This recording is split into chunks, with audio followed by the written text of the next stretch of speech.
Hi guys, so today I'm filming the video for our pita pizzas. Now this is my first time filming at home. This is my lovely kitchen and I've set up here on my kitchen table, so I'm going to be working on this surface right in front of me, so hopefully you guys can see what I'm doing. So for the pita pizzas at home, the best thing about it is that you can kind of make it and tailor it to, number one, whatever you like, whatever your preference is, and number two, whatever you actually have in your house, right? Because we're all gonna have different things, and sometimes you just need to pull together a recipe without having to go to the grocery store. So to begin, we're gonna get our pita. So I actually have naan bread. Okay, this is like an Indian flatbread. I'm gonna use this as my pita. You can use regular pitas, or if you don't have those at home, okay, you can use just like tortillas or English muffins. You can just, cut them in half. It's really nice and simple. So to get us started, I'm gonna take my pita, okay, and I'm gonna put it on a cookie sheet. Now my cookie sheet has holes in the bottom. You don't need a cookie sheet with holes in the bottom, but I find it just crisps it up nicely. So that's what I'm gonna use. So I'm just gonna put this in the oven for about 3 to 5 minutes, just to warm it up a little bit. I tend to keep all my breads and things in the freezer because we don't go through them very quickly. And this just kind of defrosts it nicely and crisps it up before I add my toppings. Okay, next thing I'm gonna do is I'm gonna look in my fridge to see what toppings I have to put on my pizza. Now, one thing I've already pulled out is some pesto. So I actually made this in the summer with the basil plant that we had. And so I just made up the pesto and put it into an ice cube tray and froze it. And then I just pulled it out a few minutes ago and microwaved it for a couple seconds. So I'm gonna use this as my sauce.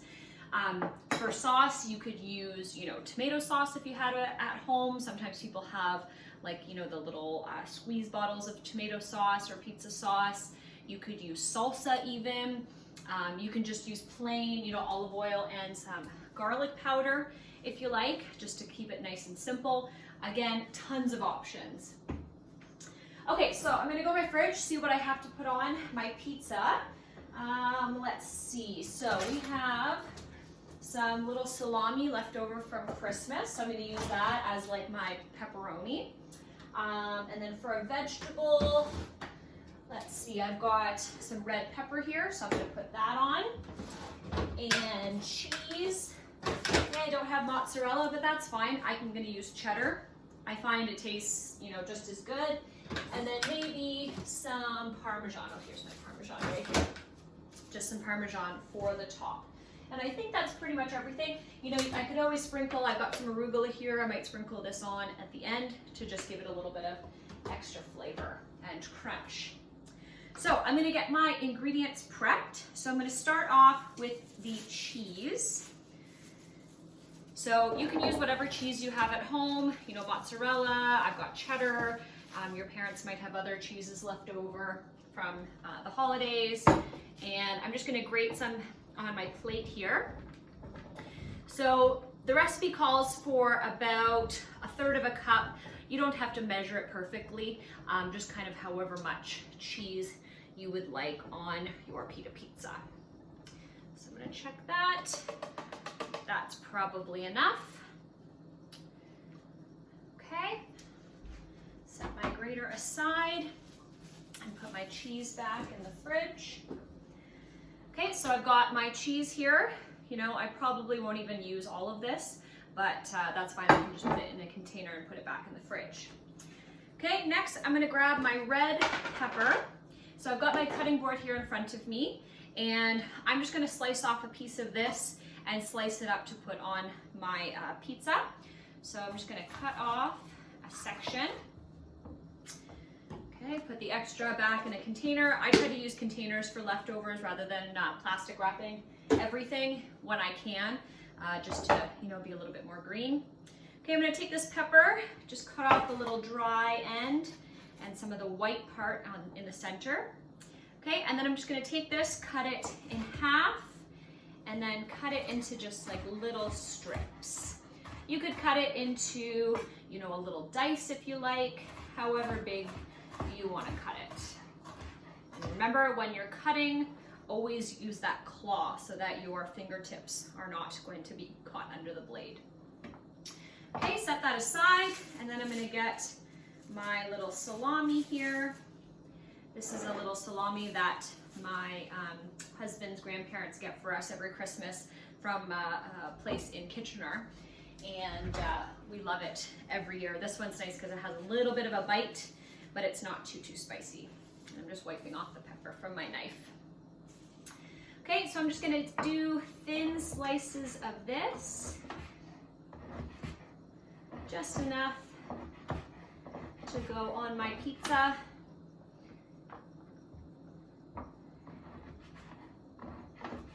Like so. Okay, so I've just got a few slices there. Again, wrap this up, put it back in the fridge. And then I'm gonna leave my Parmesan for the last step. I have this little mini grater that I like to use to just kind of grate it on top at the very end. Okay, so I'm gonna grab my pita out of the oven. I'm just gonna grab a wooden cutting board so that I can put the hot pan on the table here. Got my oven mitts. And pull out my pita. Now it's nice and warm, a little bit toasty. Let's feel, I'm gonna do it on this side because it's a little bit softer. Okay, so first things first, once we have all of our ingredients prepped, you're gonna take your sauce, whichever sauce you're using. So I'm using pesto.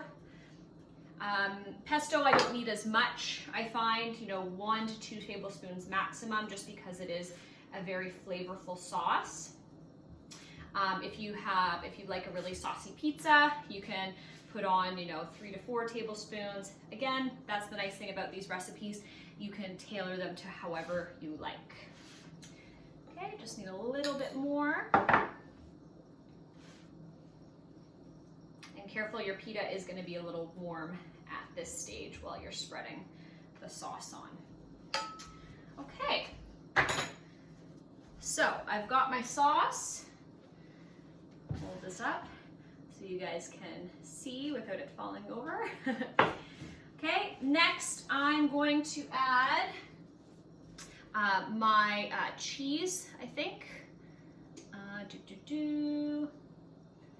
Yeah, so I tend to like to do cheese and then toppings. If you prefer your toppings under your cheese, you can do toppings first and then cheese. Again, however you like. So I'm adding my cheddar here. One of my favorite things to do with a pita pizza is, I don't know if you guys have ever had those little bocconcini cheeses. They're like those little soft cheeses. Those are amazing for this kind of recipe. Okay, got my cheese. Next I'm gonna add my little salami slices.